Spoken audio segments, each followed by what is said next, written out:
Hydrogen ion पहुंचा copper की plate पर, कॉपर से इसने इलेक्ट्रॉन लेकर अपने आप को डिस्चार्ज किया और हाइड्रोजन गैस बन गई, दो एटम मिलकर गैस बना लिया। तो इस पूरे प्रोसेस में एक्चुअली क्या हो रहा है, इस सॉल्यूशन के थ्रू हाइड्रोजन आयन और जिंक आयन का मोशन हो रहा है।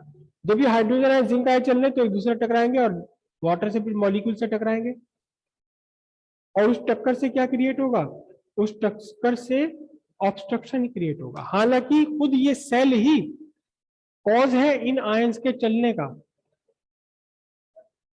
सेल ही एनर्जी प्रोवाइड कर रहा है आयंस के चलने के लिए, सेल ही कॉज है चार्ज के फ्लो का, सेल ने ही इन आयंस को चलने के लिए एनर्जी प्रोवाइड करी, और खुद सेल के अपने अंदर के कंटेंट ही इन आयंस के चलने में क्या क्रिएट कर रहे हैं, एक ऑब्स्ट्रक्शन क्रिएट कर रहे हैं। बस ये जो ऑब्स्ट्रक्शन है यही क्या है, यही आपका कहलाता है इंटरनल रेजिस्टेंस ऑफ सेल। खुद सेल ने जितना ऑब्स्ट्रक्शन क्रिएट किया है अपने अंदर से चार्ज चलने के लिए, वही सेल का इंटरनल रेजिस्टेंस है। हर कंडक्टर अपने आप में रजिस्टर होता है, कोई भी तरह का कंडक्टर हो, चाहे मेटेलिक है या आयनिक है, कुछ भी है, ऑब्स्ट्रक्शन तो उसे क्रिएट करना ही करना है। अब सेल है, सेल भी तो एक इलेक्ट्रोलिटिक कंडक्टर है, ऑब्स्ट्रक्शन क्रिएट करेगा, लेकिन क्योंकि खुद सेल का अपना अंदर का इंटर ऑब्स्ट्रक्शन है, इसलिए इसे कह देते हैं इंटरनल रेजिस्टेंस। ठीक है, इंटरनल रेजिस्टेंस सेल में होना ही होना है, कोई सेल ऐसा पॉसिबल नहीं है जिसका इंटरनल रेजिस्टेंस ना हो। लेकिन इंटरनल रेजिस्टेंस जिन फैक्टर्स पर डिपेंड करता है उन्हें हम कंट्रोल कर सकते हैं। याद रखिएगा, सेल का ईएमएफ जितना बड़ा वो उतना ही अच्छा सेल, क्वालिटी वाइज, क्योंकि 1 कूलम चार्ज को फ्लो करने के लिए वो ज्यादा एनर्जी प्रोवाइड कर पाएगा सर्किट में। इंटरनल रेजिस्टेंस एक सेल का ड्रॉबैक है, जितना कम हो उतना ही अच्छा है। तो किस किस पर डिपेंड करता है, सबसे पहले डिपेंड करता है ये nature of electrolytes and electrodes, nature of electrolytes and electrodes. जो नॉर्मल आपका सेल है जिसे आप वंस एक बार यूज करते हैं फेंक देते हैं, उसका इलेक्ट्रोलाइट होता है अमोनियम क्लोराइड। अमोनियम क्लोराइड वहां इलेक्ट्रोलाइट्स है लेक्लांची सेल में। Ammonium chloride is a weak electrolyte, आप केमिस्ट्री में समझते होंगे अच्छी तरह, वीक इलेक्ट्रोलाइट है ये। इसका आयनाइजेशन डिग्री बहुत ऊंची नहीं है, लेकिन H2SO4 क्या है, स्ट्रॉन्ग एसिड है, इसका आयनाइजेशन बहुत हाई डिग्री तक होता है। तो एक सेल ऐसा जिसमें इलेक्ट्रोलाइट है अमोनियम क्लोराइड, दूसरा सेल ऐसा जिसका इलेक्ट्रोलाइट है H2SO4,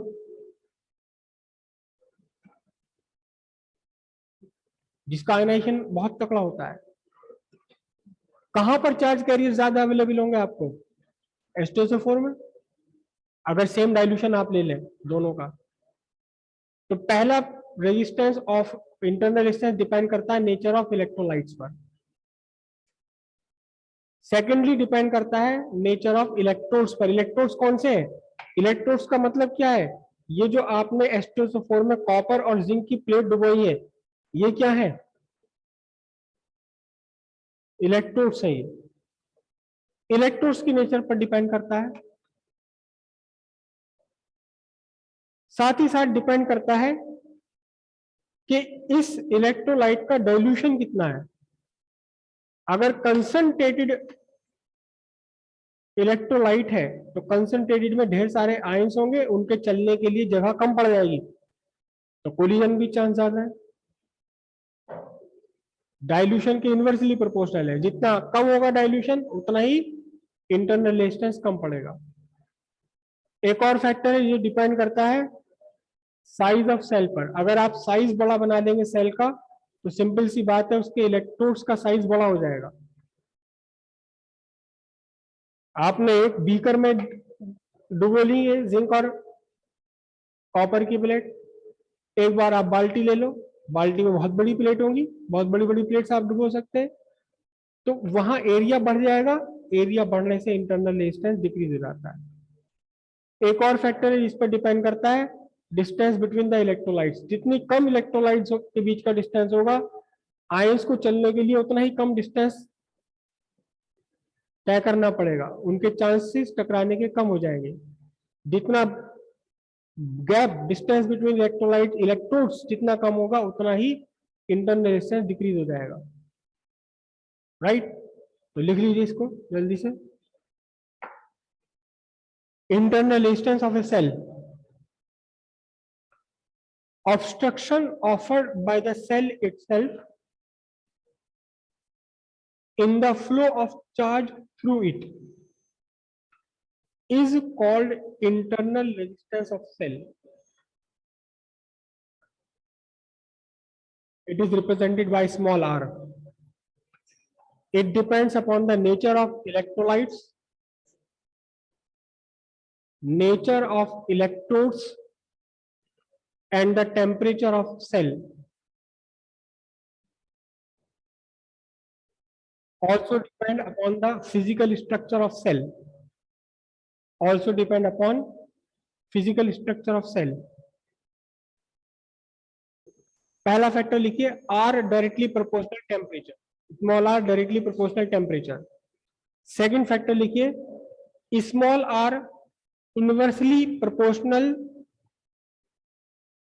area of electrodes in contact with electrolyte. Next लिखते हैं,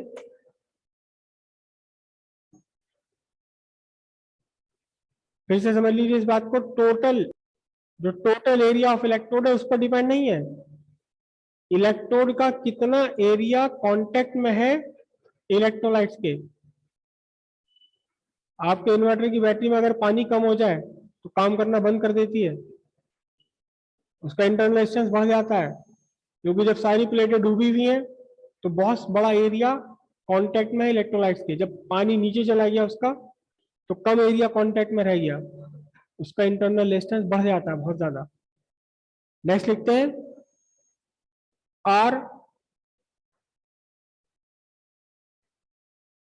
directly proportional resistivity of electrodes दिएगा। नेक्स्ट लिखते हैं, R inversely proportional separation between the electrodes. R inversely proportional degree of ionisation, और इसी को दूसरे रूप में इसी के आगे लिख लीजिए, inversely proportional to the concentration of electrolytes.